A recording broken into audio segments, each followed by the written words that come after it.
60 seconds and counting. We are go for Apollo 7 at this time.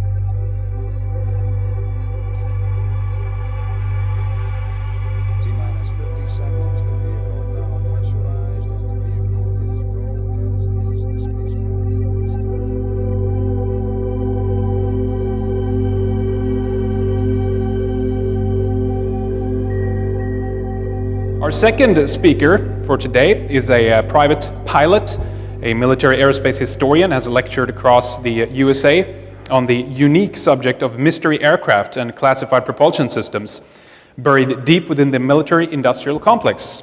He has presented evidence that supports the claim that elements within the military-industrial complex, specifically then the American aerospace industry, have designed, built, and test saucer-shaped aircraft which mimic the form, fit, and function of what we perceive to be extraterrestrial UFOs.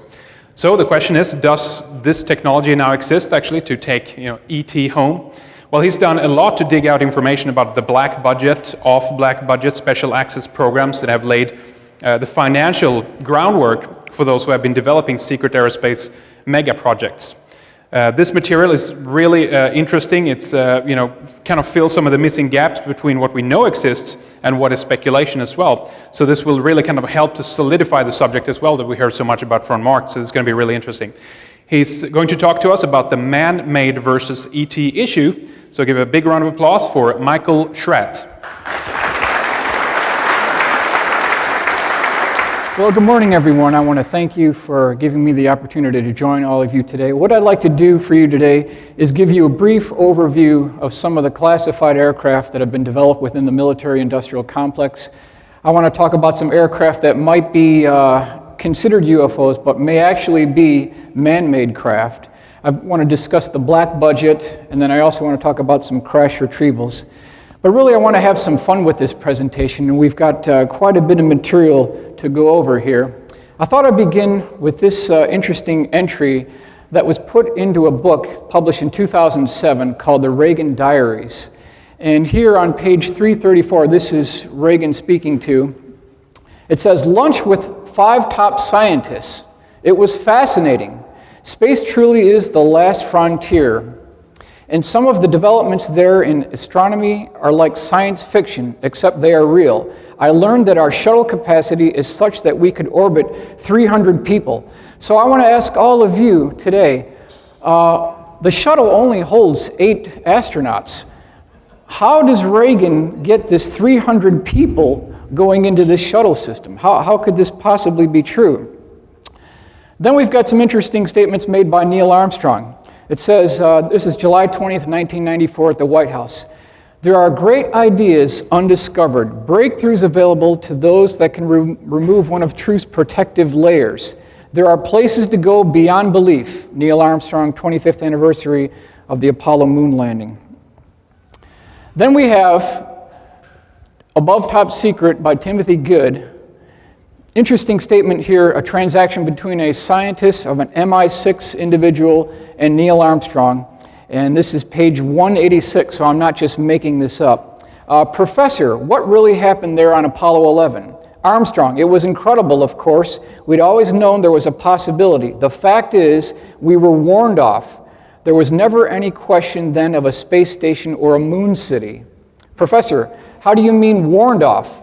Armstrong, "I can't go into details except to say that their ships were far superior to ours, both in size and technology. Boy, they were big and menacing. No, there is no question of a space station." So again, this is page 186 of Timothy Good's Above Top Secret. So it turns out, ladies and gentlemen, that there are in point of fact 2 space programs, one in the form of a public relations smokescreen organization known as NASA. The other one is called U.S. Air Force Space Command, also known as Solar Warden, and that comes from Paul Lee Violette and the Huffington Post, 12/7/2012. Here's another question we need to look at too.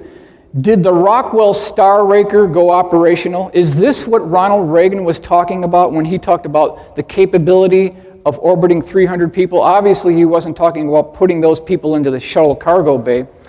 This was a proposal for a 1979 single stage to orbit, high lift wing orbital launch vehicle, 310-foot length, 360-foot wingspan, capacity of 200,000 pounds for the cargo, and it was powered by 10 high-bypass turbofan ramjets, 3 liquid oxygen and liquid hydrogen rocket engines. So this could have been something that we as the general public were never clued in on, but Reagan may have actually been given a briefing. A couple of quick announcements here. The visual aids used in this presentation are computer-generated forensic composite illustrations based off the actual UFO case files and military defense trade publications.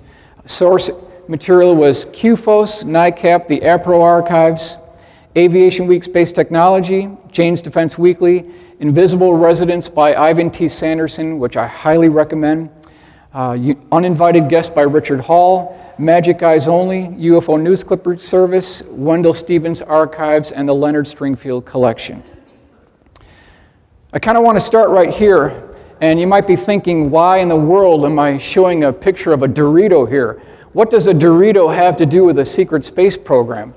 Well, back in 1984, this configuration was the most classified configuration that you'd ever want to see. In point of fact, this configuration was so classified, engineers working on the program associated with that configuration were forbidden to bring in a bag of Doritos out of fear that the configuration of this aircraft might be revealed. That's how secret this was. This is the A-12 Avenger II, also known as the Flying Dorito. This was a joint McDonnell-Douglas General Dynamics program designed to replace the A-6 Intruder as an all-weather attack aircraft. Procurement funding for this was $4.78 billion of your tax dollars went into a full-scale research development contract for General Dynamics McDonnell-Douglas. McDonnell-Douglas was brought onto the contract because of their experience with naval carrier-based aircraft. That's why McDonnell-Douglas was actually brought on. Now, we were going to buy, the Navy was going to buy 620 of these aircraft. Again, this is what we've got to show for it here with this Dorito here. But this is the full-scale mock-up that was made. And this is essentially all we have to show for our $4.878 billion, because it was on January the 7th of 1991 that Dick Cheney canceled this program and cost us all $5 billion. So I've been looking for about a decade now, trying to track where our money disappeared to. Since we as taxpayers have funded this program, we own these type programs, we have every right to question authority, and this is something that we really should keep in mind. Different publications, Los Angeles Times, New York Times, Washington Post, they talk about $57 billion jet for Navy is canceled, citing cost overruns, Cheney kills Navy attack plane, stealth jet for Navy is canceled. So I want to give you something to hang your hat on here. According to C-SPAN, and I've got all the dates here so you can verify this for yourself, they said, quote, over 3 million pounds of material have been cut on the A-12 Avenger II program. That was July 24th, 1991. So you've got all this material, all these hardware, all these tooling type things. Where did all this go? What do we have to show for our $5 billion? Since Lockheed Martin bought the General Dynamics Aeronautical Division, your point of contact is a woman by the name of Karen Hagar. She's the public affairs person. And by all means, please ask her where your $5 billion portion went. I've included her email address. Her telephone number is 817-763-4085. Okay? Please ask her where your $5 billion went. I mean, it's unbelievable. It's so highly secretive that I said, come on, guys, can't you guys even give me a washer from the program? Just give me a washer. They wouldn't even do that. So I commissioned our good friend Mark McCandlish. I said, Mark, these guys are going to play it like this.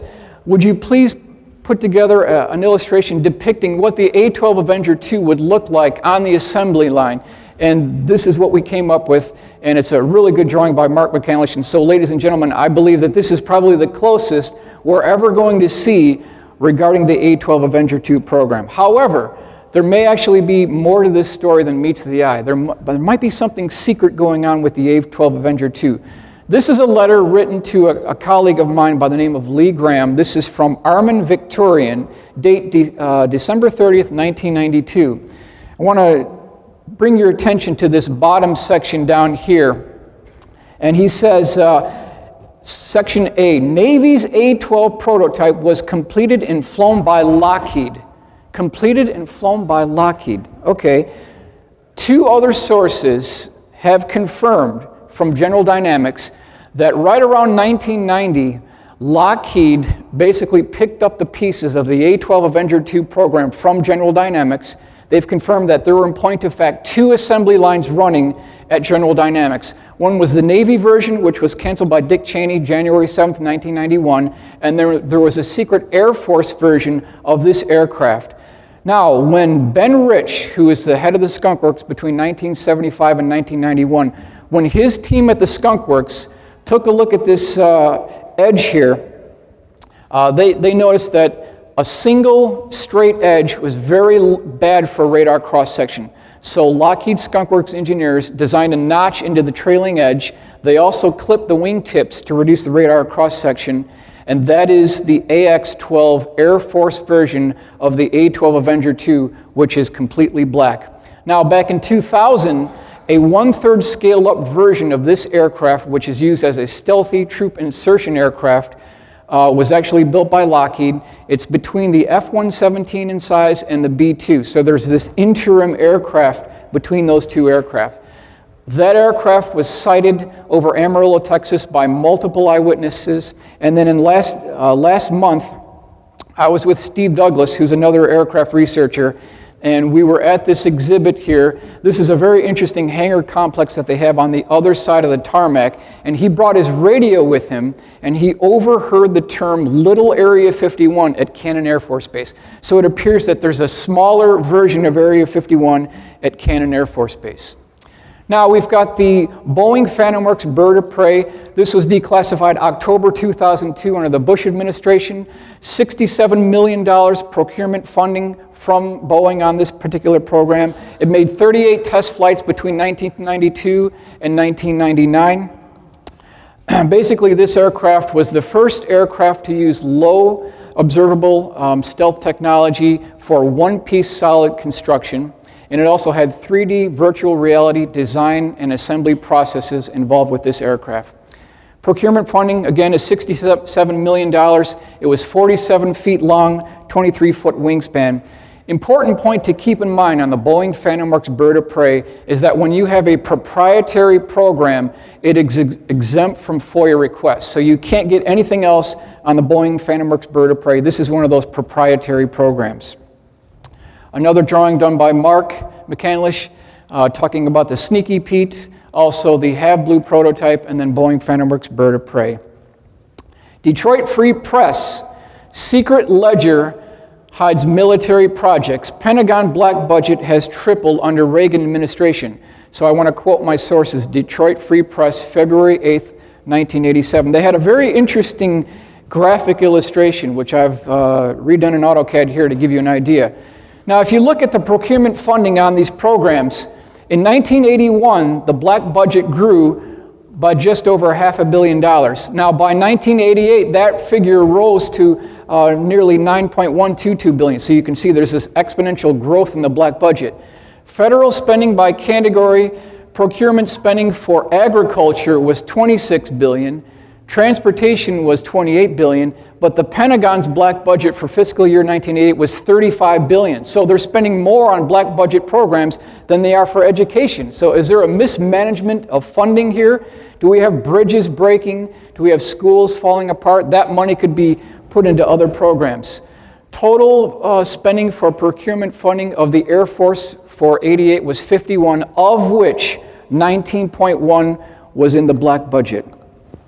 Okay, now in this article, they have 2 quotes that I think are interesting to keep in mind here. It says, Thomas Amley, a Pentagon missile expert with security clearances high enough to know about some black programs, said the military has 3 basic reasons for having them. 1, you're doing something that should genuinely be secret. 2, you're doing something so damn stupid you don't want anyone to know about it. And 3, you want to rip open the money bag and get out a shovel because there's no accountability.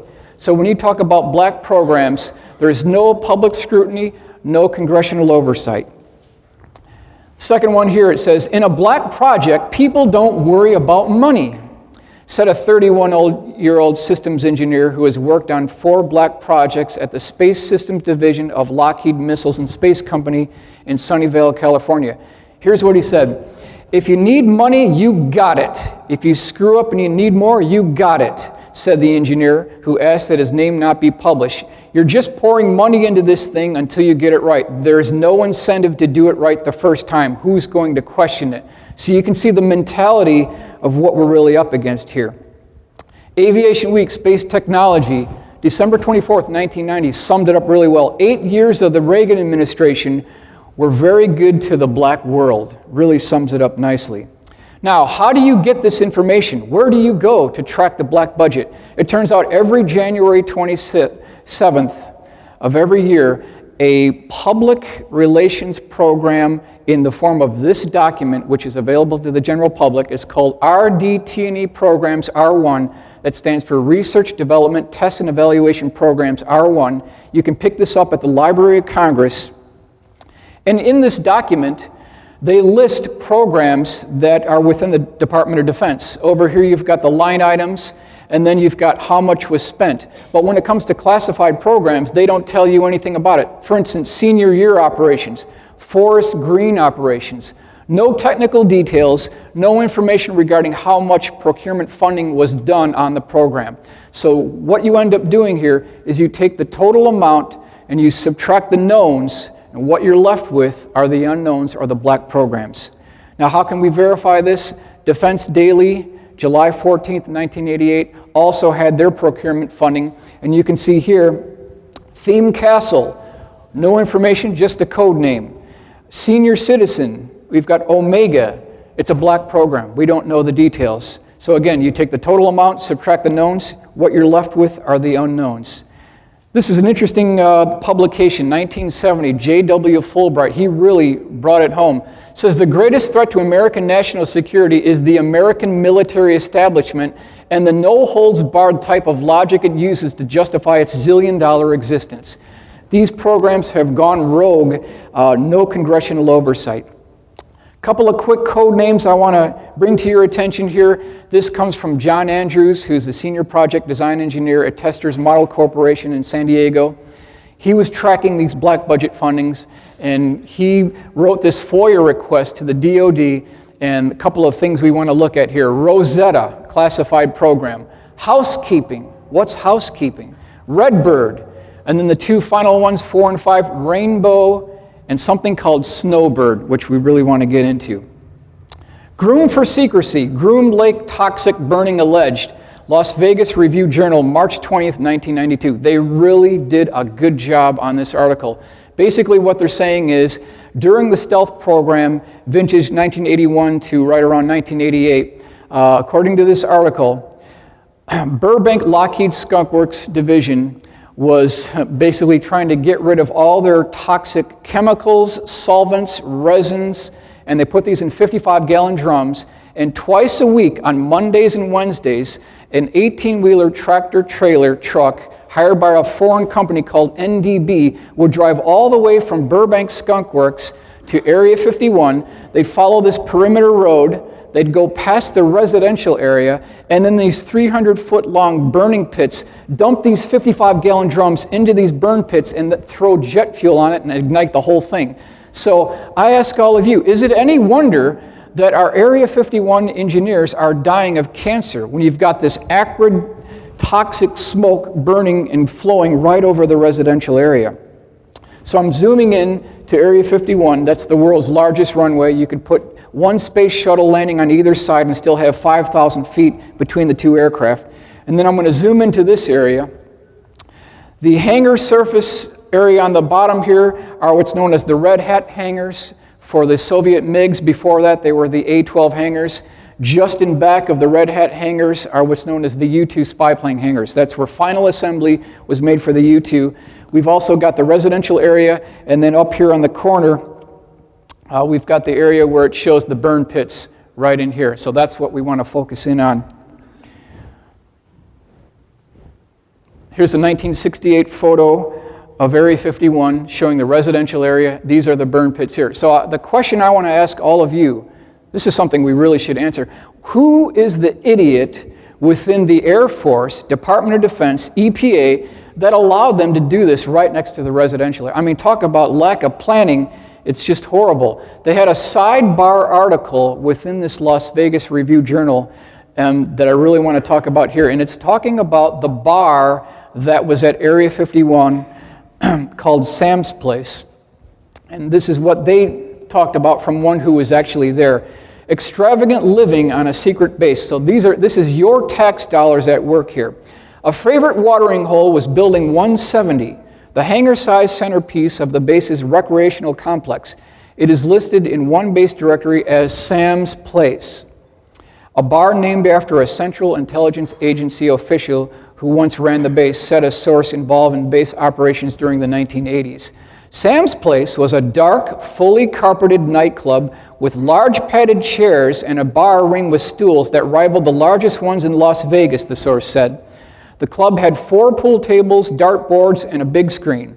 The recreational complex was complete with an 8-lane bowling alley, a heated indoor pool, 4 racquetball courts, a basketball gymnasium with a wooden floor, tennis courts, saunas, and a snack bar. At one time, a golf course and lighted softball field existed as well.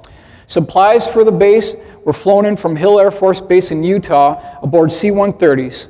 Sometimes people would chip in and buy big ice boxes of shrimp that were flown specially to the base from Florida in 20 to 30 big styrofoam coolers. The plane stopped only long enough to offload the shrimp.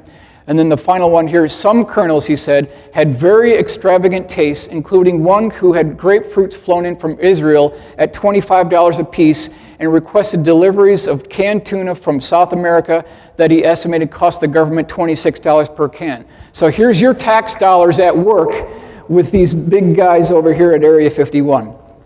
Another drawing by Mark McCandlish.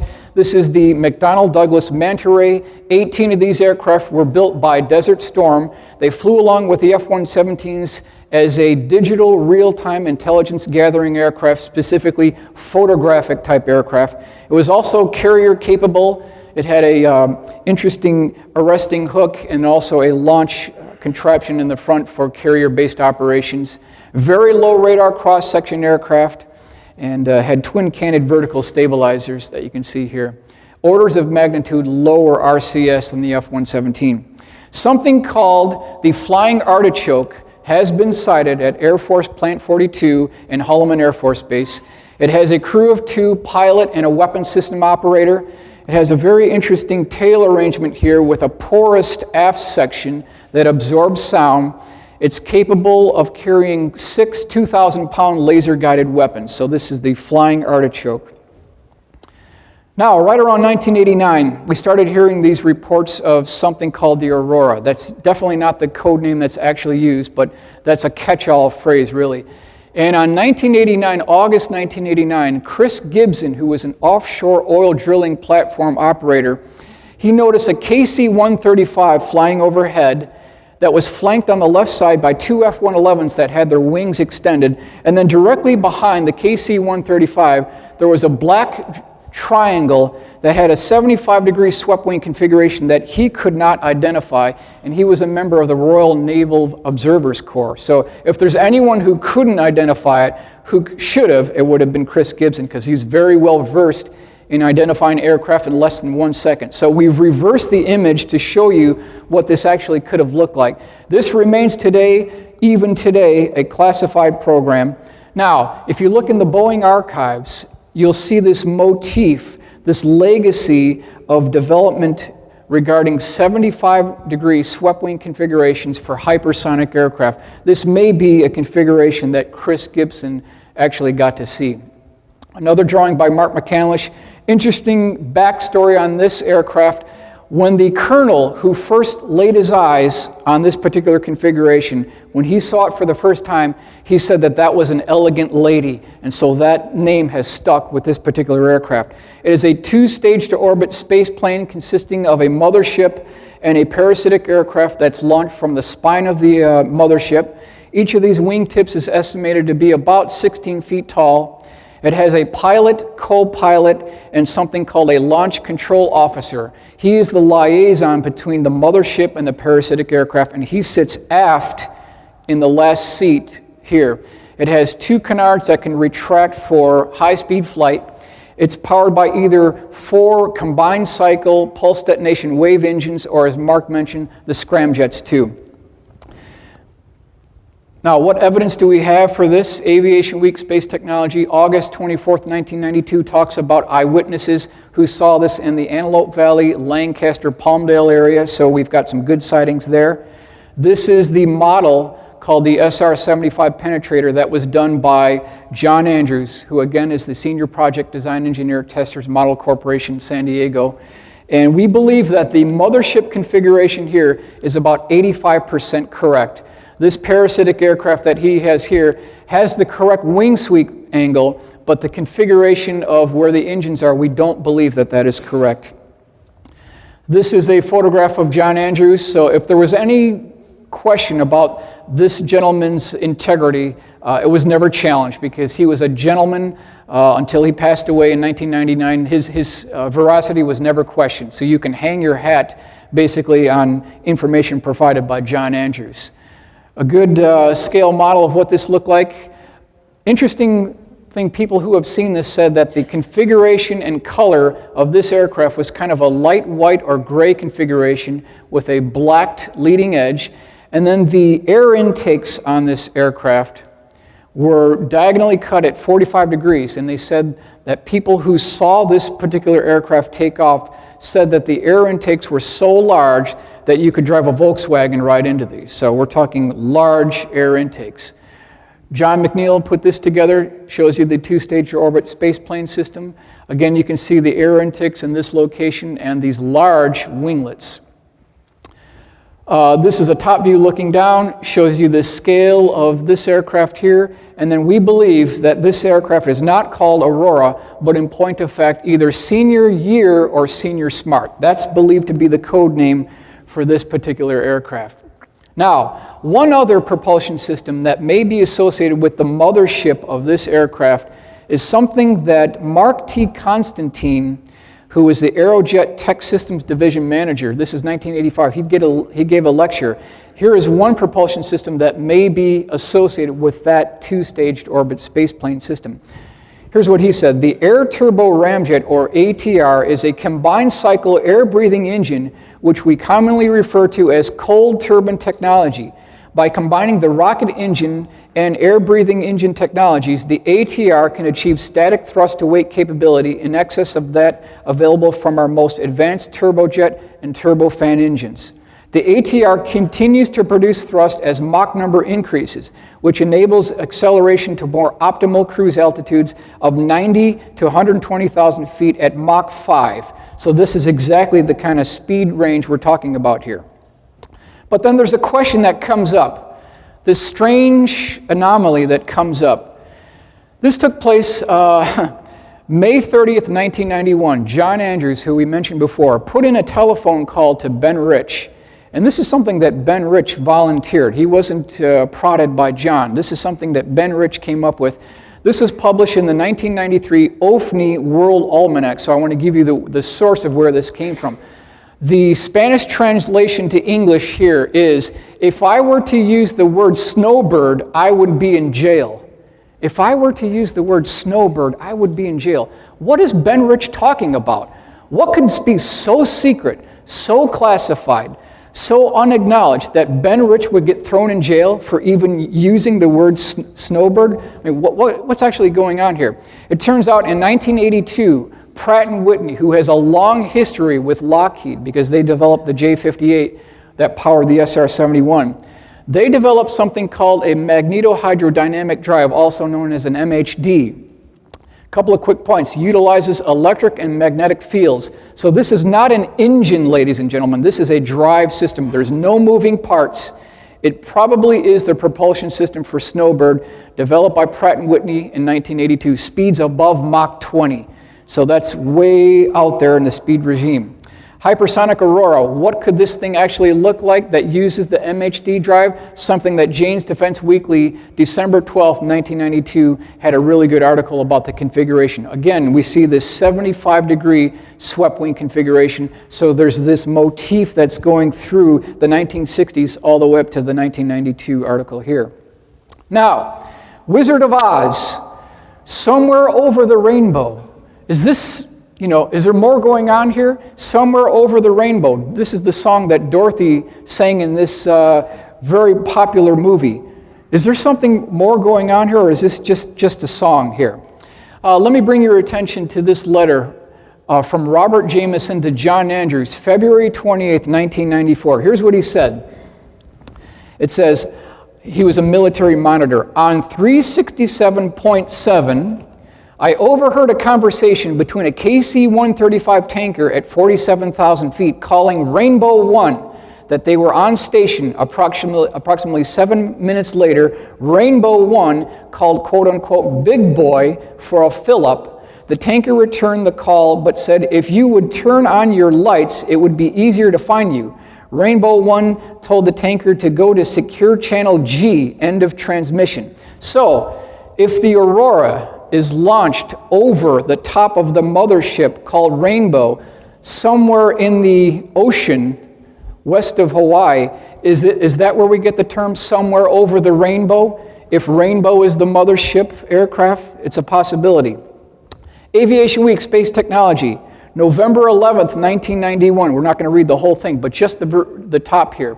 2 unusually loud sonic booms heard along the west coast from San Diego to North Las Vegas, Angeles, may have been producing high-flying classified aircraft returning test ranges in Nevada. So they were talking about airquakes, not earthquakes, but airquakes. So I actually contacted Caltech and I said, can you give me your data for October 31st, 1991? And this is the actual result. They call it a sonic. At the exact same time this aircraft flew over, it triggered all these instruments from Caltech and the Geologic Institute. So, ladies and gentlemen, I believe this might be one of the most conclusive pieces of evidence for a quote-unquote Aurora aircraft. Now, the most important thing to keep in mind here is that these airquakes, these aircraft flying over Catalina Island, going over downtown Los Angeles, always occurred on a Thursday morning. A Thursday morning at like 6:58 a.m., 7:05 a.m., repeatedly on the last Thursday of the month during 1991 and 1992. Always on a Thursday. Why a Thursday? Because in the black world, Area 51, Air Force Plant 42, test flights are done on a Thursday because Monday, Tuesday, and Wednesday are used for prep. Thursday is the test flight, Friday is the debrief, Saturday and Sunday there's no one there. And so that's why Thursdays are very apparent in the black world. This is an article, a paper that was received by Lee Graham from the United States Department of Interior. It says, Dear Mr. Graham, in response to your letter of 31/1992, please find enclosed a copy of data recorded by a seismograph at Catalina Island for the sonic boom of January 30th, 1992. So if you look at what's done here, here's what he says. Last Thursday of the month, Thursday, October 31st, 1991, and remember, these tick marks are 1 minute apart, so boom, right? This is your Aurora returning from an overseas mission. Now, about a minute later, another boom right here. So you might think, oh, that's that mothership, right? Returning along with it. The mothership isn't even back yet. It doesn't even fly the same pattern. So this might be either an F-16 or an F-15 flying as a safety chase aircraft. So it's not the mothership flying with the parasitic aircraft. Again, Thursday, June 27th, 1991, last Thursday of the month, boom. About a minute later, another boom. So this is, again, seismic instrument readouts. Thursday, November 21st, 1991, we have another boom here, and then it says, bingo! It must be an American bird. They didn't want to work on Thanksgiving Day. So this time, it wasn't on the last Thursday of the month, it was the week prior. So you know, ladies and gentlemen, this is one of ours. There's no doubt about it. There's no doubt about it. Catalina Island, Thursday, January 30th, 1992, 7:17 a.m., another boom. And then about a minute and a half later, number 2. So you can see you've got this parasitic aircraft flying over Catalina Island. It wakes everybody up in the morning in Los Angeles, and then a chase plane follows it. Here's the track returning to Area 51, going over Catalina Island, Los Angeles, waking everybody up, then heading north of Edwards Air Force Base, going into Tonopah Test Range, and then into Area 51. So I want to give you kind of a brief cross-section of what their flight pattern looks like. Again, Catalina Island, Thursday, April 16th, 1992, 6:58 a.m. Always on a Thursday, always on a Thursday. Mount Wilson, April 16th, 1992, Thursday, 7:02, another one.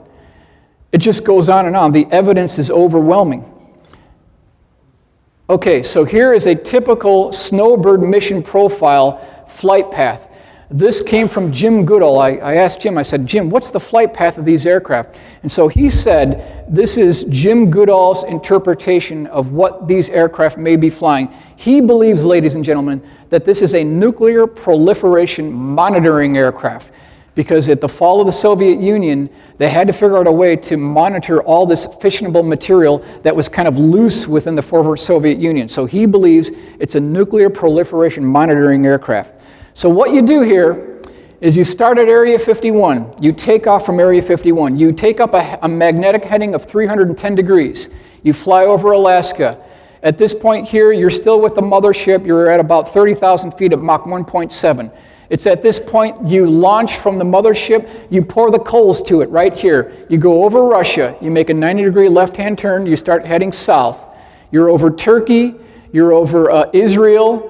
Right in this area right here. Once you get down here, you make another turn. Now you pour the coals to it right here. You're heading back. At this point, you're over here. Now you're near Hawaii. You're starting to make a left-hand turn. Now we're heading into California. That's where we go over Catalina Island. This is where we wake everybody up at 7:02 a.m., right back to Area 51. So that may be the mission profile of what these aircraft are actually following.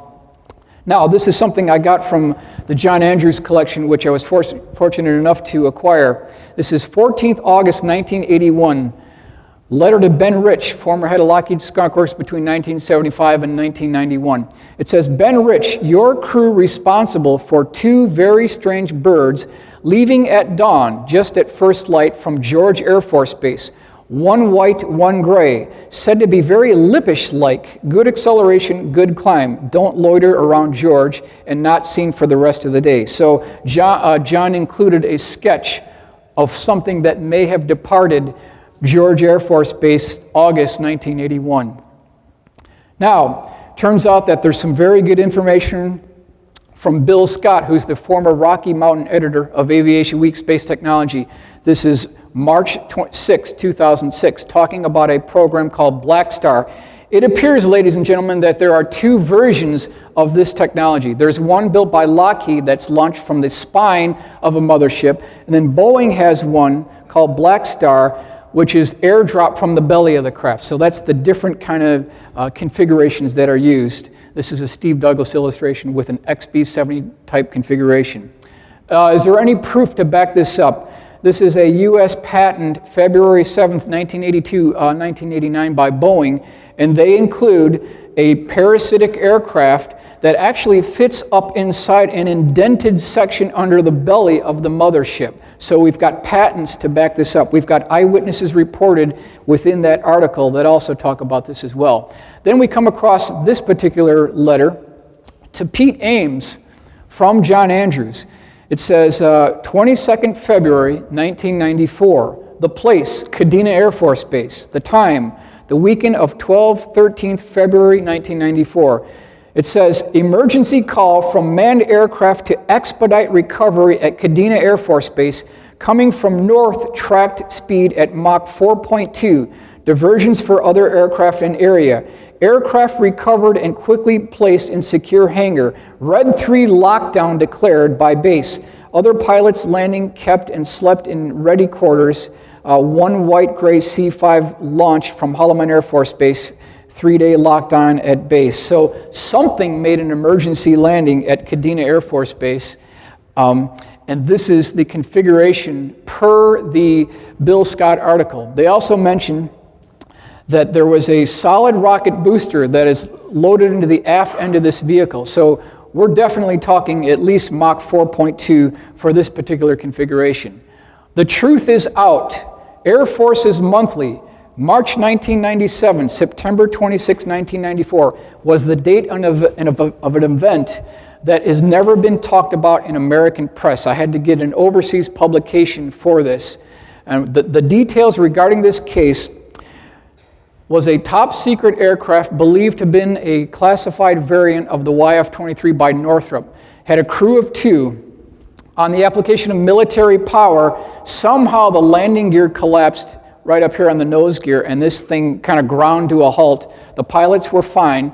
They had to tow it back to a hangar. It stayed in that hangar for 2 nights, and it had a tarp over the midsection. The aft section and the forward section was still exposed, so people could see what this thing actually looked like. On the 3rd day, a C-5 Galaxy was flown into RAF Boscombe Down. This is where this took place. And as they were departing, air traffic controllers and monitoring public on the ground overheard the transmission that this C-5 Galaxy was going to KPMD. So anyone who knows what KPMD is, that's Palmdale. That's the identifier for Palmdale. They were flying back to Palmdale. This is the configuration of what we actually believe this aircraft looks like. Was a variant of the YF-23 2-seat aircraft with 2 inward canted vertical stabilizers, other than the YF-23 version that has 2 outward canted vertical stabilizers. So we get to the B-2 stealth bomber. $2.3 billion per aircraft, more than its own weight in gold. That's what we're talking about here. 21 of these aircraft were built. Tremendous amount of money. I call this the $10 billion photograph because we've got 4 B-2s at the Pico Rivera plant. 2.3, that's about $10 billion right there. And it's a 172-foot wingspan. The question is, and Mark talked about this before, is there more going on to the B-2 than meets the eye? Aviation Week Space Technology, March 9th, 1992, had a very interesting article from people who worked at Northrop who were very upset that the technology associated with the B-2 program was not being trickled down to the public industry. They talk about how the B-2 electrically charges the leading edge of the wing to reduce the radar cross signature. That's what you see in this diagram right here. And then negatively charges the exhaust gases to reduce the infrared signature. This is the same type electrogravitic technology that T. Townsend Brown had originally proposed in the 1930s. So this technology might date back a lot earlier than we originally thought. The proof about this comes from Electrogravitic Systems by Thomas Vallone, so you can back that up. And then I recently came across some information from a General Dynamics engineer who had previously worked in the black world. And basically he said, you know, I'm done with the black world. I've been there. I'm through with it. I'm now a biker. So he left the black world behind. And he said that according to this particular General Dynamics engineer who worked on the B-2 program, he said that for every 3 B-2s that are built, for every 3, turns out that there's 7 anti-gravity versions of this B-2 that are actually built, according to this General Dynamics engineer. Now, September 1967, a naval combat veteran by the name of Jack Pickett, who I was really good friends with, he's no longer with us, he claims that during September 1967, he was a publisher of the NCO Club newspaper, and they were going down a perimeter road at MacDill Air Force Base, which is in Tampa, and they got to this area right here, which is called the base scrapyard. And when he got there, he looked over the chain link fence and saw 4 of the most incredible aircraft that he had ever seen in his entire life. Just an incredible configuration. They measured 20, 40, 70. The largest one was 116 feet in diameter. They all had the same configuration, but different sizes. They had tricycle landing gear.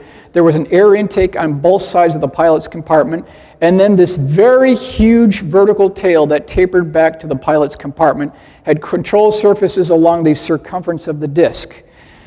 So this is September 1967. This is the long-range bomber version of this aircraft. According to Jack, he was told that this was used as a long-range reconnaissance bomber during the Cold War. And so he asked a lot of questions from the general who was over at MacDill Air Force Base and inquired about putting together an article for the base publication newsletter. He was given authorization to write that article, which was titled Flying Saucers for Real, and then he was given 16 officially stamped black and white glossy photographs of these aircraft parked on the tarmac, in flight, also with F-86 jet fighter interceptors, F-84 jet fighter interceptors as well, and had a tremendous amount of information regarding this program all ready to go into this article. But then it turns out, just before going to press with this particular article, there was an overflight of a VTOL, vertical takeoff and landing version of this aircraft, which rolls down the runway. This is a horizontal takeoff bird. That particular aircraft suffered a propulsion system malfunction, dropped down to treetop level, flew directly over Miami at high speed and woke everyone up. The next morning it was all over the newspapers, all over the news, and so he brought that newspaper into the general's office the next morning and said, "General, I think we've got a problem here because I'm getting ready to declassify and release this jet-powered disc that you have at the scrapyard, but then you're denying the existence of this aircraft that flew over downtown Miami. What do you guys want to do about it?" So that general contacted Offutt Air Force Base, contacted the Secretary of Defense and the Secretary of the Air Force, and according to the Secretary of the Air Force, it would be in the better interest of the Air Force to delay publication, and that's where this story died back in 1967. So we were within hours of getting the truth about one of our classified programs brought into the public domain within hours, but then it was canceled. So now we want to move on to flying triangles. They've been seen all around the world since at least 1974, without a doubt. We've got November 29th, 1989, Belgium was seen. January 5th, 2000, Southern Illinois. Area 51, Groom Lake. They've been seen almost in every country by every possible culture. So it's a worldwide phenomenon.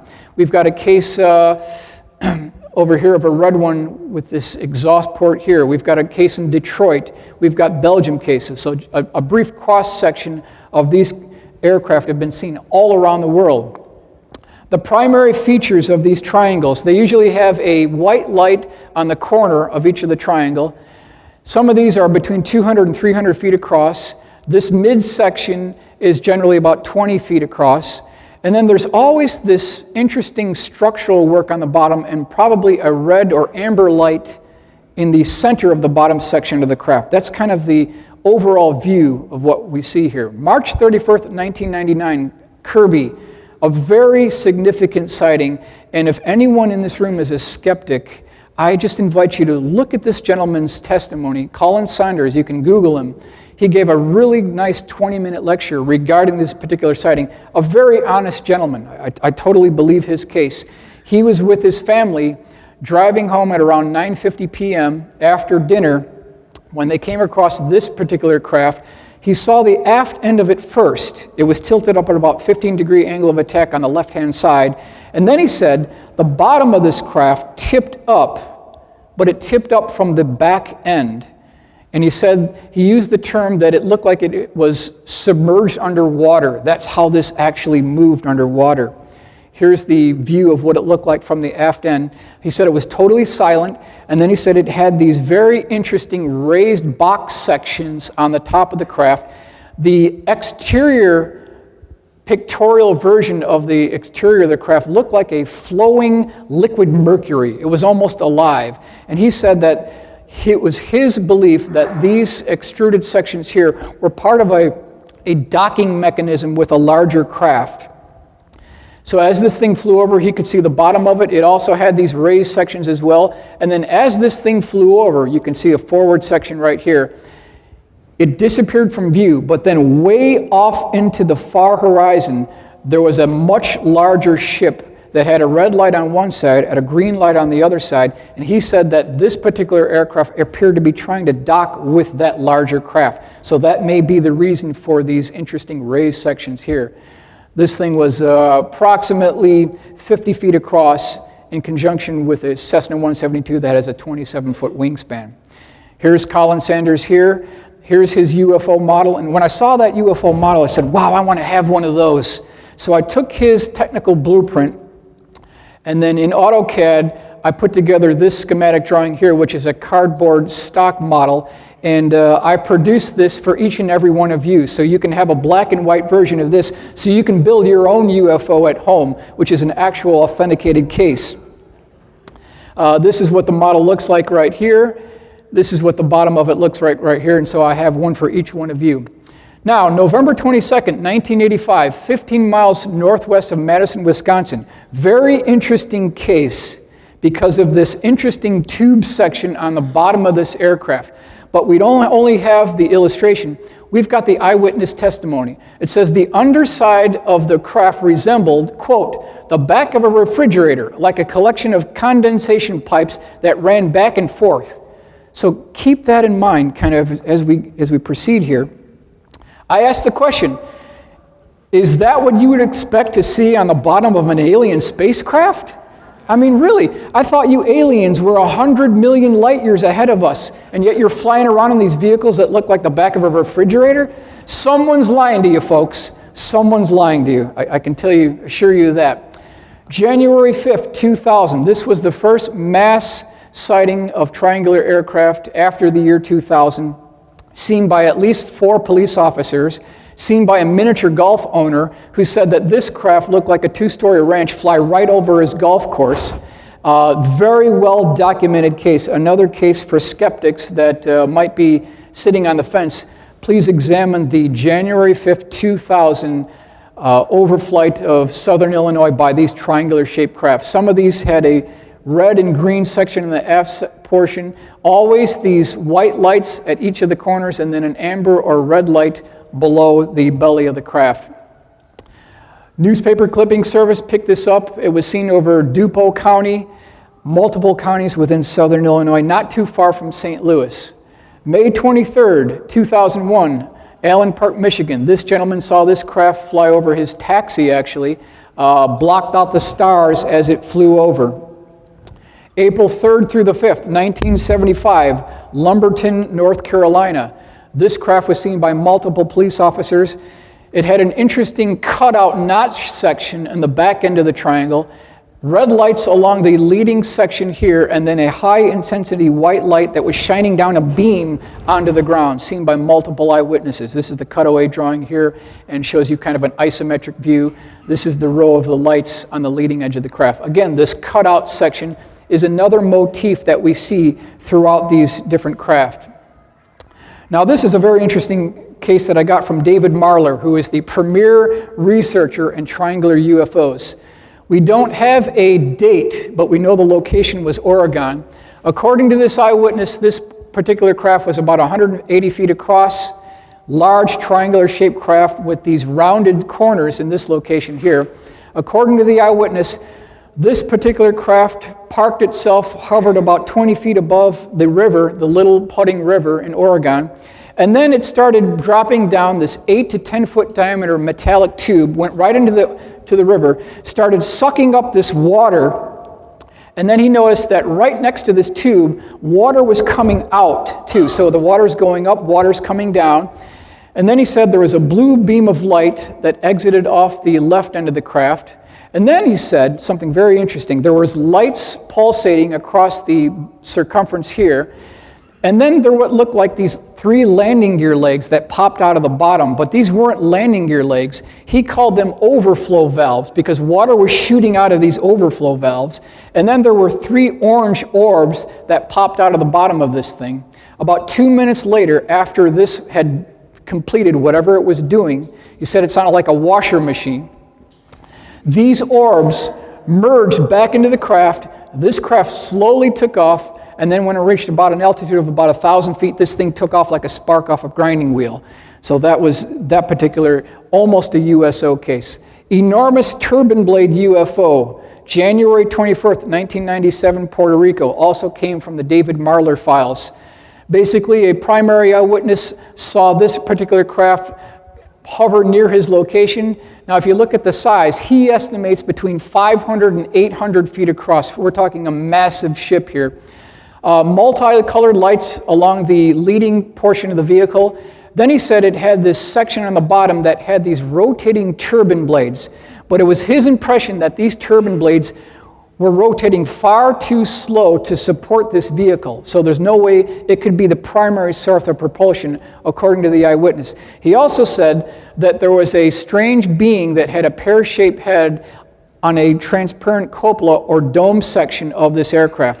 2 minutes after observing this aircraft, a black 4x4 vehicle pulled up right next to him. A security agent got out of that vehicle, started questioning about this particular craft.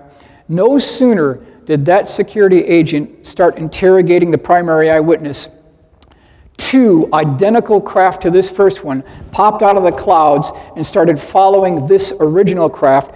This craft, at that point, started introducing it was kind of like a smoky blue glow around this vehicle, and then this thing took off. The other ones were trying to chase after it, but they couldn't get it. So this is January 1st, 1997. Another case from the David Marler files. I put together an illustration here. August 25th, 1990, Barnsley, England. Primary eyewitness and his wife were returning from a Fleetwood Mac concert at night when, out of nowhere, coming this strange triangular-shaped craft that he estimated between 100 and 200 feet across emerged from a dark, misty cloud directly below the cloud bank. And he said he saw it long enough, 30 seconds, long enough to get some really good details. It had one light on each terminating point of the triangle, one light on the bottom here that was white, and then he said it had this recessed section on the belly of the craft. And in that recessed section, he could see what looked like cross-beam and girder construction, very structural construction on this bottom point here. And then there was these series of white-lit, backlit windows that had these humanoid figures, and it was his impression that this was a man-made vehicle. That's what his impression was, that these were actually man-made vehicles.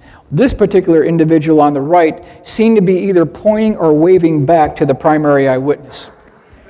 Now, North Wales Triangle, sighted over the M56 motorway on June 1st, 1997, flew across the motorway at about 100 miles an hour, startled people on the motorway, and then zipped off at a high rate of speed. That's all the details we have on that particular case.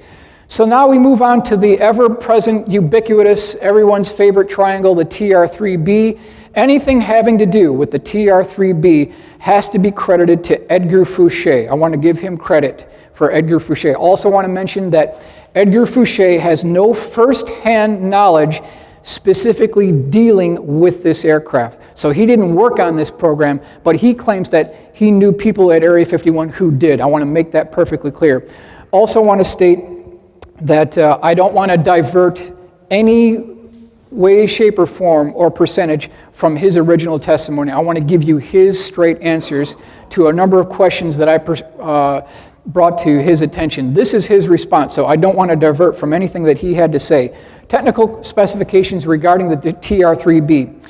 According to Edgar Fouché, there are 2 different sizes of the TR-3B, approximately 250 feet per side for the prototype version, 600 feet per side for the operational model.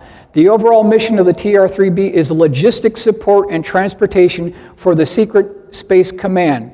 If used on a planet or moon or large outpost, you would have a ready-made transportable space station. The TR-3B carries a crew of 4 in the prototype version. The flight control system used on the TR-3B consists of variable vectored intake and thrusters on the edges and advanced multi-mode propulsion engines on each tip of the triangle. 2 nuclear reactors serve as the power source for the magnetic field disruptor, also known as an MFD.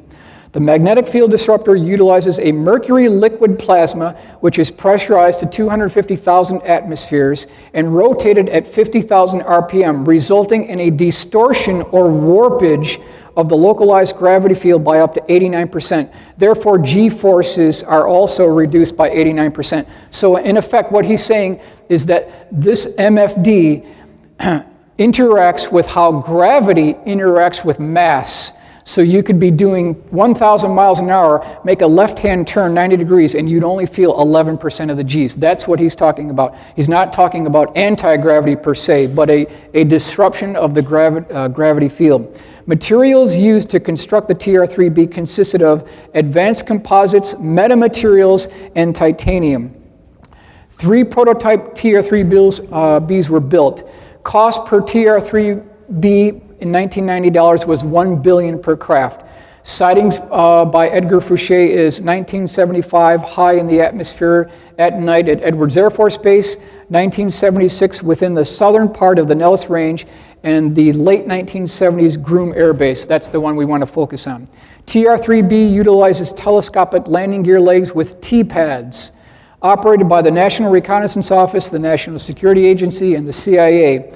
The craft exhibits a very low electromagnetic humming noise during operation.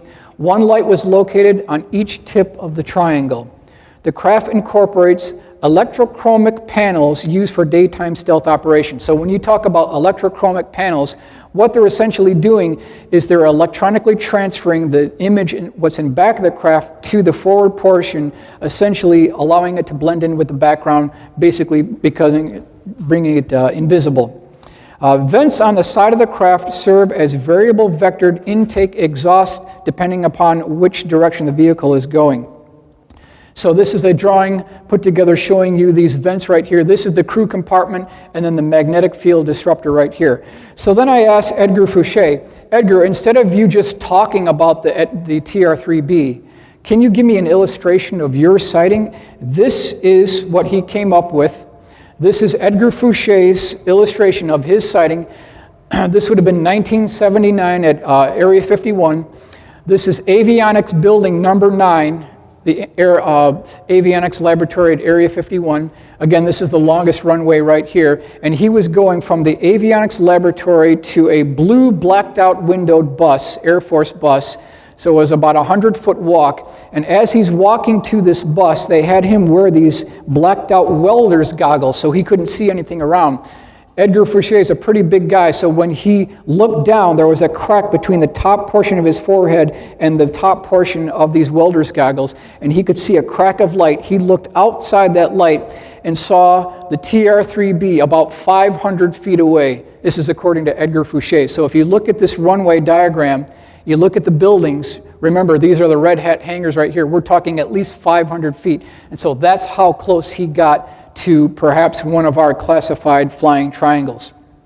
Again, flying triangles, UFOs, the estimate of the situation, David Marler, this is by Richard Dolan Press, our good friend Richard Dolan. Anyone who's a skeptic regarding flying triangles, please look into this book and you'll see that there's quite a good historical background. I want to make a statement here. If you thought that all triangular UFO cases were the direct result of classified military aircraft, that would be incorrect. Now, how do we know this? Sightings of these triangular-shaped craft date back to 1890. Kelly Johnson, who formed the Skunk Works, he wasn't even born yet, so it couldn't be a Lockheed bird, right? It has to be something else.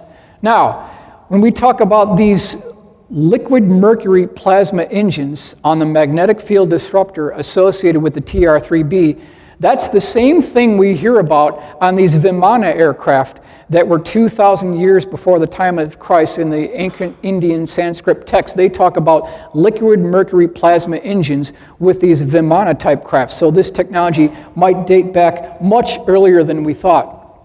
Is that the same technology that's used here in the Kecksburg Acorn that was recovered in Pennsylvania, December 9th, 1965? Is that the same technology used on the Nazi Bell, 1945? They had the same dimensions, the same configuration, the same bumper around the bottom circumference, the same strange hieroglyphic writing along the bottom. Both the Bell here, it also had these insulating bricks that were associated with test flights. Also, Joseph P. Farrell talked about how plants within the vicinity of test flights of the Bell turned to goo within 2 hours. Scientists who were near the Bell during operation died immediately. He also talks about how there's 2 counter-rotating drums that have a radioactive isotope of mercury called cerium-525. That may be some of the propulsion systems associated with the Bell. Now, by May of 1945, Adolf Hitler had 62 of the scientists associated with the Bell program murdered. These were brought up in the trials after Nazi criminal war crimes were brought to public, and so they talked about these 62 scientists being murdered associated with the Bell program. My question is, did SS General Hans Kammler, who was involved in the Bell program, did he cut a deal with the Americans? Did he have his record expunged of any crimes in exchange for technology? That's something we definitely want to keep in mind. Cash Landrum incident, Huffman, Texas, December 29th, 1980. This, by any other means, skeptics cannot debunk this case. This case had stood the test of time for so long now, and I invite anyone who's questioning the validity of some of these cases, please look at this case. You'll find that this has remained rock solid. 3 eyewitnesses, Betty Cash, Vicki Landrum, Colby Landrum, were driving around 9 p.m., Huffman, Texas, when they noticed a bright light approaching their vehicle. It got brighter and brighter and brighter. It got so bright they became horrified. They were scared. It was traumatic. She even mentioned that she thought this was the second coming. She thought this is the end of the world. And what she saw was this twin double ice cream cone craft that was about 90 feet tall, had a series of light-colored blue portholes. We don't know if these were portholes, but they were circular outlets in this location here. It was about 30 feet above the pavement here. She slammed on her brakes. Betty Cash got out of the car, started going to the forward portion of the car to see this thing as a better look. And then it had these strange flames that were blue in color, that every time the flame came out, this craft would bob up, and then once the flame stopped, this craft would start slowly settling down again. This happened for about 2 minutes. At that point, Betty Cash was just about ready to get back into the vehicle. Now keep in mind, this is December 29th, 1980. It was cold outside. Just about the time she was getting ready to put her hand on that car door, she put her hand there and it burned the skin right off her hand. The whole exterior of the vehicle was becoming very hot. Once she got back inside the car, they had to turn the air conditioning on. It was so hot within this vehicle. This craft also emitted a beeping noise as this engine produced this thrust. And then about a minute after this departed, there were no less than 23 double-rotor Chinook CH-47s chasing after this craft with 2 UH-1 Hueys in chase with high-intensity light beams, like they were shepherding this vehicle, like they had foreknowledge of this particular flight. Now, it's my personal opinion that this was one of ours, ladies and gentlemen. Now, how can I back this up? If you look at this hearing before the Subcommittee on Research and Development, Joint Committee on Atomic Energy, this is the Aircraft Nuclear Propulsion Program, July 23rd, 1959. Once you start looking at this document, you start finding out how much the United States Air Force, the U.S. Navy, the Atomic Energy Commission spent on procurement funding on the NEPA program, the Nuclear Energy for Propulsion of Aircraft. Combined, they spent almost $1 billion by 1960. This is a schematic drawing of an atomic liquid-fueled rocket with subcritical reactor. So at least by 1960, they had the procurement funding, the engineering know-how to perhaps build such a craft. Here again, aircraft nuclear propulsion system, different cutaways within that diagram to back this up. So again, we have a legacy of technology, paperwork to back this up. I believe that this was a test flight of one of our original NEPA programs. It was an early NEPA program. There was a hull breach within that subcritical reactor that started spewing out fissionable material, and that's how Betty Cash and Vicki Landrum died from the effects of radiation poisoning regarding this. So it's important that we hold our government liable for essentially the murder of these 2 individuals. This case was actually never heard of in court. It was thrown out of court due to lack of evidence. Now, significant statements by Ben Rich regarding advanced aerospace propulsion systems and technology. Ben Rich, very interesting gentleman. I met with his son, Michael Schratt, at the RAND Corporation. He was very nice, didn't reveal any secrets, but important to keep in mind, Ben took over the reins of the Skunk Works from Kelly Johnson in Burbank back in 1975. He headed the Skunk Works until 1991. And I want to really bring out some points here that I think are very important regarding what Ben Schratt said about the technologies that we're talking about in this conference. Now, according to Ben Schratt, and you can verify all these, they've been authenticated. I invite you to check this out yourself. We did the F-104, the C-130, the U-2, SR-71, F-117, and many other programs that I can't talk about. We are still working very hard. I just can't tell you what we're doing. Wright-Patterson Air Force Base slide presentation, September 26, 1992. Again, the Air Force has just given us a contract to take ET back home. We already have the means to travel among the stars, but these technologies are locked up in black projects. It would take an act of God to get them out to benefit humanity. There is an error in the equations. What equations is he talking about? There is an error in the equations, and we have figured it out and now know how to travel to the stars, and it won't take a lifetime to do it. So what equations is Ben Schratt talking about here? It is time to end all secrecy on this, as it no longer poses a national security threat, and make the technology available for use in the private sector. It says we have some new things. We are not stagnating. What we are doing is updating ourselves without advertising. There are some new programs and certain things, some of them 20 or 30 years old, that are still breakthroughs and appropriate to keep quiet about. Other people don't have them yet. And then it says here, September 7th, 1988, AIAA lecture, so you can back that up too. I wish I could tell you about the projects we are currently working on. They are both fascinating and fantastic. They call for technologies once only dreamed of by science fiction writers, according to Ben Schratt. What could that mean? Now, this is a new group that maybe some of you haven't heard of before. I got this from the Huntington Library from the papers of Ben R. Rich. The Skunk Works is always busy. It's fortunate that we are able to turn out a breakthrough about every 10 years. The airplanes that we are building today, you won't hear about for another 10 years. Anything you can think of, we can do. And if not, maybe we have already done it. I cannot talk to you about anything we are doing today or have been doing probably for at least 5 or 10 years.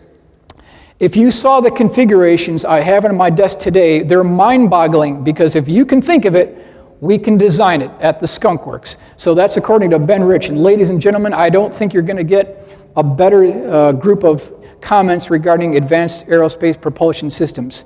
Now, John Andrews, who we mentioned before, was very good friends with Ben Schratt.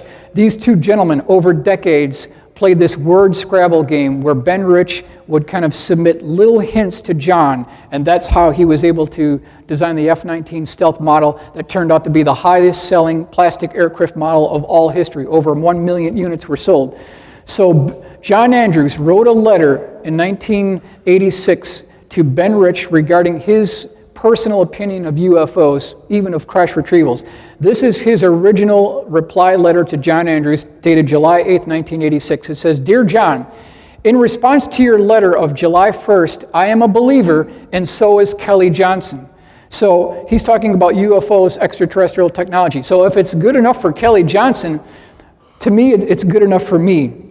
Now, here is the reply that John Andrews sent back to Ben Schratt. He wanted to get some clarification. So Mr. Ben Schratt, Lockheed Advanced Aeronautics Company, this is Burbank, California, 10 July 1986. Dear Ben, a short note to clarify your interesting response regarding being a quote-unquote believer contained in your 8th July 1986 letter. The topic is UFO. I believe there are lots of UFOs.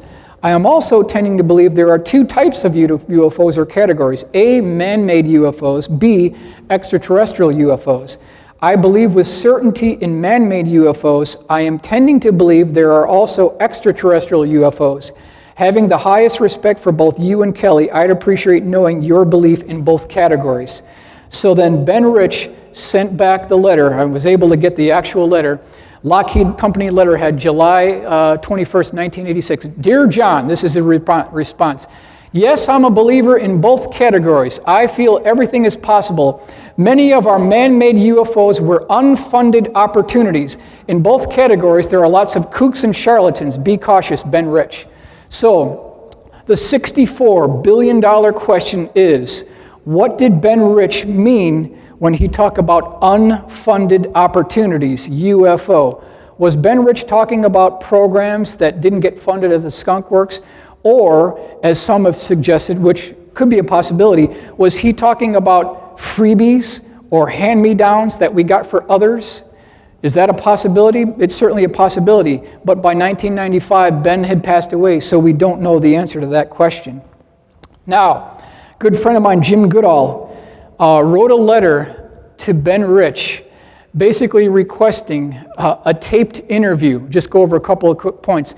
I would like to do a taped interview with you sometime in the near future. So obviously Jim knew that time was getting short for Ben. He wanted to get all this documented on videotape. It says, we would cover everything that you have ever been involved in with your many years at Lockheed Skunk Works.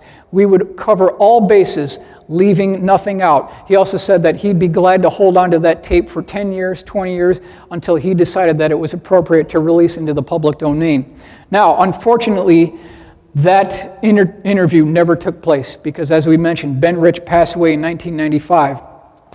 But just prior to Ben's passing, Jim Goodall got one final telephone conversation into Ben Rich, who was dying at the hospital, and this is what Ben Rich told Jim Goodall over the phone just before he died. He says, Jim, we have things in the Nevada desert that are 50 years beyond what you can comprehend. If you've seen it on Star Wars or Star Trek, we've been there, done that, or decided it wasn't worth the effort. So again, ladies and gentlemen, I don't think it's going to get any better than that. Talking about technologies that are 50 years beyond what we can comprehend from the Skunk Works. A couple of UFO cases that we should consider here. Hudson Valley boomerang. Between 1982 and 1989, over 25,000 eyewitnesses reported a gigantic chevron or boomerang-shaped craft that hovered over cities north of New York City, about 20 minutes north of New York City. Primary eyewitnesses reported from air traffic controllers, doctors, policemen, law enforcement personnel. What they reported seeing is this boomerang-shaped craft with these tubes, pipes, and cylinders on the bottom of the vehicle. A very structured craft on the bottom. Also had multicolored flashing lights on the bottom as well. That's a very interesting thing to consider because it's been repeated over and over again.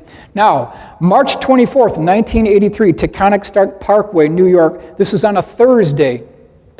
Multiple eyewitnesses saw a gigantic 300 feet per side flying boomerang-shaped craft with a triangle trailing edge hover over the Taconic State Parkway. People pulled over to the side of the road, slammed on their brakes, got out of their car, looked up and saw this craft. But then they said when they saw the bottom of it, it had these transparent panels so you could see inside the structure of the craft. And eyewitnesses reported seeing tubes, pipes, cylinders, steel girder, mechanical truss tube construction like a truss bridge. That's what they reported. So I want to ask everyone here, and you don't have to answer, does anyone here know what happened one day prior to this event? What happened on March 23rd, 1983? Reagan's speech, thank you. March 23rd, 1983 was Reagan's speech. He proposed the SDI program. So I asked the question, is there a connection between the Hudson Valley boomerang and the SDI program by Ronald Reagan? Were they using these craft flying over large American cities as a nuclear deterrent, setting up an electromagnetic umbrella protecting us from incoming enemy Russian ICBMs? Is that a possibility? I'm just throwing it out there. Characteristics of the Hudson Valley boomerang. Sightings of the craft came in from Connecticut, New Jersey, and Massachusetts. The craft was virtually silent and measured between 300 and 900 feet across. The UFO was seen hovering over busy expressways, lakes, and rivers. The object was reported by airline pilots, air traffic controllers, doctors, lawyers, local law enforcement, firemen, computer programmers. The craft appeared to have an industrial steel structural girder and crossbeam internal construction like a truss bridge. So what I've tried to do here is I've incorporated every conceivable configuration that was seen by the eyewitnesses.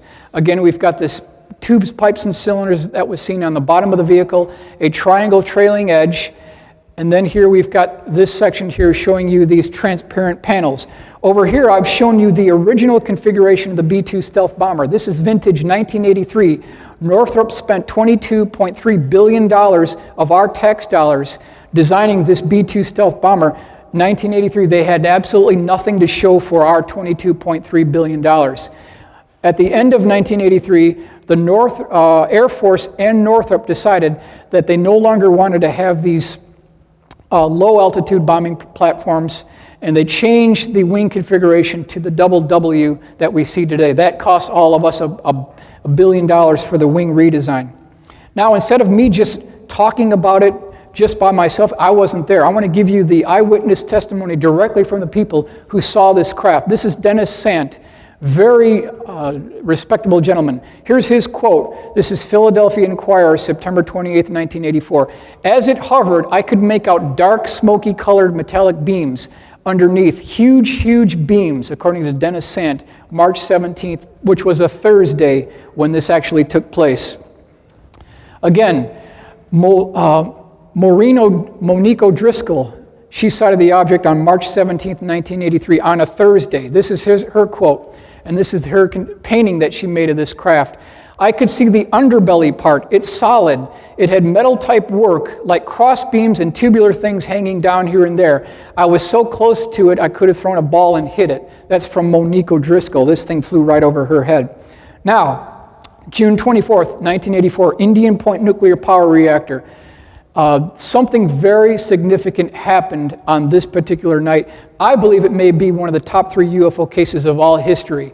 According to no less than 12 Nuclear Regulatory Committee security guards, a gigantic, 900-foot wide boomerang-shaped craft hovered over Reactor 3 for 20 minutes. So this is confirmed by 12 security guards, and this is a West Crum illustration of what this thing looked like. They had shotguns pointed at this thing. It shut down the security system of the nuclear power plant. It violated prohibited airspace. But then there was one of the security guards was in this remote hangar here. He had a camera, a remote camera, that was capturing all this on videotape. And in his words, quote, this craft was so large that he had to pan the camera 180 degrees across just to get the whole thing in the field of view. That's how big this craft was. That videotape was later confiscated by government officials, but there is a videotape of this particular event. Phoenix Lights, March 13th, 1997. Again, boomerang-shaped craft. It had a very small triangle trailing edge here, seen by thousands of eyewitnesses. Of course, the government tried to explain it away as flares, but I question how could flares start out north of Prescott, go down through prohibited airspace at Sky Harbor Airport in Phoenix, and then continue down all the way to Tucson. Flares can't go that far. Eyewitnesses reported that the lights on this vehicle, they didn't look like just lights, but they were canister or studio lights that were embedded into the lower belly structure of the aircraft. Phoenix Lights, we've also want to cover the Belgium Triangle. This is November 29th, 1989. This is the newspaper clipping from the report talking about a gigantic 300-foot per side. Some eyewitnesses reported that this was over a football field inside. Also, we have the section here where the whole entire field section was lit up by the light that this craft emitted. A couple of quick reference points on this here from the Sun, July 23rd, 1991. We are under a sort of siege by high-tech flying machines. These craft are clearly the product of an advanced society and are under intelligent control. Their shape, size, speed, and the way they move are unlike anything known on Earth. These UFOs are technological marvels. They operate with a propulsion system unlike anything man has ever seen. Several eyewitnesses described the craft as big or bigger than an aircraft carrier or as big as a football field. One witness said that while the object was flying directly overhead, one could not see the front part and the end at the same time because it was too big. The craft had the capability of hovering and at times would suddenly accelerate so rapidly that it would be across the horizon in a second or two, and sometimes it would flash right back. In many cases, people saw structure underneath the craft, which included heavy metal parts, crisscross effects, diamond-shaped work, and tubular things here and there. So that's important to keep in mind. This was also tracked by 2 F-16s that got within 20 miles of this particular craft. It also released hundreds of small objects that were on the bottom of it, and then during this particular Belgian wave, flying squares, rectangles, platforms, and a Manta-Ray shaped craft were also seen by the eyewitnesses. So it wasn't just triangles that we were seeing here. Here is the illustration of this F-16 attempted intercept. This thing was going at about 250 knots, accelerating to about 1,800 knots within 2 seconds. That's equivalent to about 40 G's acceleration. Now, under normal circumstances, that would kill pilots, but if they're using another type of propulsion system, that may not be the case. Now, what are we talking about? Is this a man-made vehicle? We have the same tube, pipes, and cylinders configuration on the bottom of the Belgian triangle that we looked at on the Hudson Valley boomerang. Here's the radar track here from the onboard F-16 targeting radar. There were 3 independent ground radar tracking stations that also track this on radar. I want to bring your attention to a Manta-Ray shaped craft that was also seen December 1st, 1989. The movement of the lights was kind of like back and forth, and it looked very similar to the Knight Rider TV series in 1980s, Knight Industries 2000. That's the movement of this light. It also looked like the Cylon Centurion helmets that were used in the 80s TV hit Battlestar Galactica. But the most important point I want to bring to your attention here, and this comes from Joseph Jones, who's another black aircraft researcher. He states that it was a joint program between Lockheed Skunk Works and British Aerospace. This is vintage 1984, 1985. They were developing something called Triangulum. That was the code name for this aircraft. And they were working on something called an EM drive.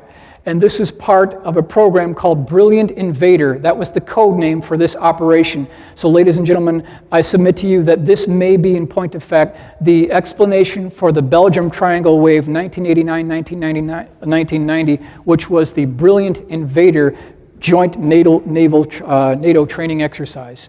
Knight Rider shows you the configuration of the lights in this location, also the Cylon Centurion helmet here. Now, what evidence do we have to back this up?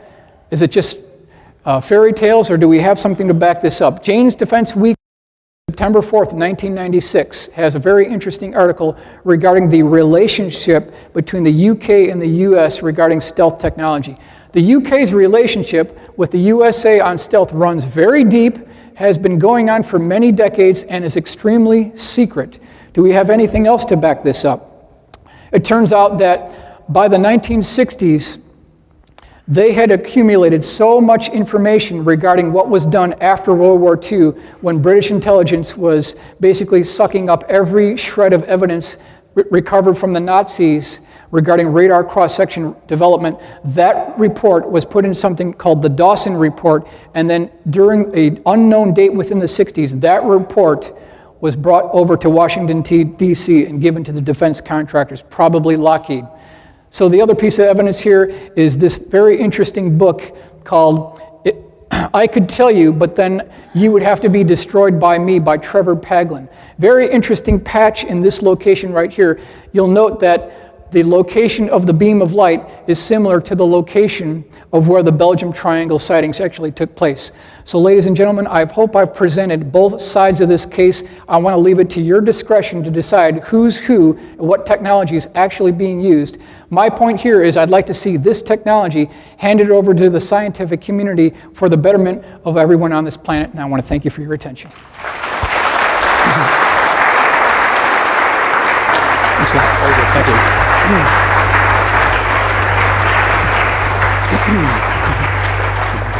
Thank you very much. Thank you very much, Michael. Really appreciate that.